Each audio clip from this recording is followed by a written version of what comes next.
ఢిల్లీలో ఒక ఆవిడ 27 లక్షలు పెట్టి మహీంద్రా కారు కొనుక్కుందంట.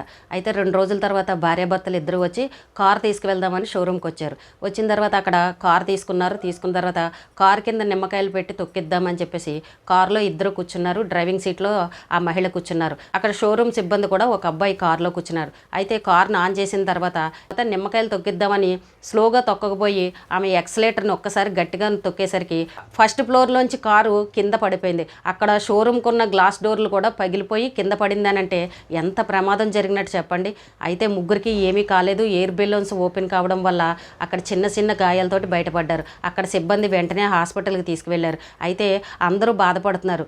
కారు కొనుక్కున్న కొన్ని క్షణాలకే ఇలా జరిగింది ఏంటని అందరూ బాధపడుతున్నారు. కారు అయితే బాగా డ్యామేజ్ అయ్యింది. కానీ అక్కడ చేసిన పొరపాటు ఏంటంటే కారుని ఇంటికి తీసుకొచ్చిన తర్వాత పూజ చేయించుకుని గుడి దగ్గర నిమ్మకాయలు తొక్కించుకుంటే సరిపోయేది. షోరూంలో ఎక్కువగా ప్లేస్ ఉండదు. అలాంటి చోట నిమ్మకాయలు తొక్కించడం ఎందుకు చెప్పండి. సంతోషంగా కారు కొనుక్కున్నారు. కానీ వెంటనే ఇలా ప్రమాదం జరగడం అయితే అందరికీ బాధ అనిపించింది.